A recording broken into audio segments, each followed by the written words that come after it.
Hi guys, welcome back once again. Advice for today is pag nagkakasala ang iyong kapatid, pagsabihan mo. Kung ikaw isang mabuting tao, nakikita mo lahat ng ginagawa ng kapwa-tao mo, kapatid mo, kapwa-tao, kapatid po yan natin. This meaning, yun lang po ang ibig sabihin ng ating Diyos Ama. Ang kapwa ay kapatid. Kasi pag napunta tayo lahat sa langit, wala na dong asa-asawa, jowa-jowa. Wala na dun ina, wala na dun lola-lola. O tito-tita, wala na. Lahat tayo dun, magkakapatid tayo lahat sa langit. Alisin na yun ng Diyos Ama ang pagiging relasyon natin sa bawat isa. Magiging isa na lang tayo bilang magkakapatid dun sa kalangitan. Nakita mo yung kapatid mo o kapwa-tao mo na gumagawa ng kasalanan, pagsabihan mo, bigyan mo ng advice para hindi siya maligaw ng tuluyan sa kasalanan ginagawa niya. Ang isang taong mabuting tao ay hinikayat niya yung kapwa-tao niya o kapatid niya na pumunta sa matuwid na landas at hindi pumunta sa baluktot na landas.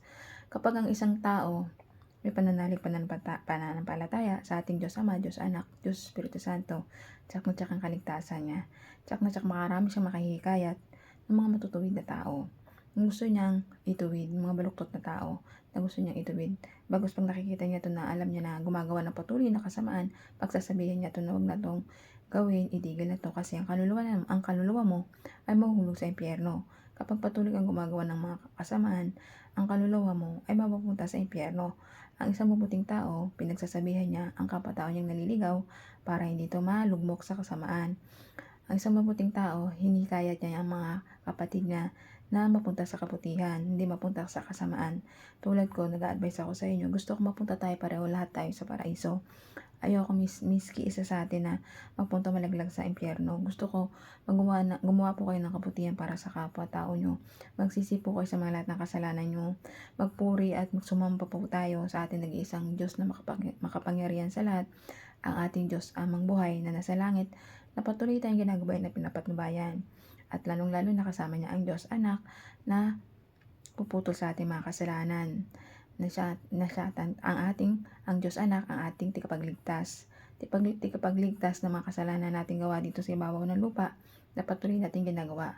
Pero mas na magsisika, puputulin nyo at papatawarin ka na ating Diyos Anak na si Jesus Christ. Siya magliligtas sa atin. Siya ang ating Savior ng ating mga kasalanan. Pinako siya sa krus para sa atin.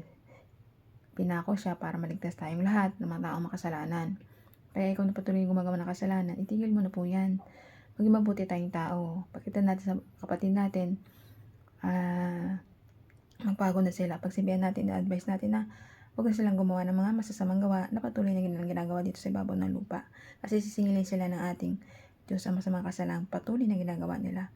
Maging mabuti lang po tayong tao. Sambahin at purihin natin ang ating nag-iisang Diyos Ama, Diyos Anak at Diyos Espiritu Santo at gumawa ng mga kabutihan dito sa ibabaw ng mundo. At maging mabuting tao at talikuran na lahat ang mga ginagawa nyo kasalanan at magsisi ng buong puso't kaluluwa nyo. Kaya guys, hanggang dito na ang aking advice. Ingat po tayong lahat and God bless.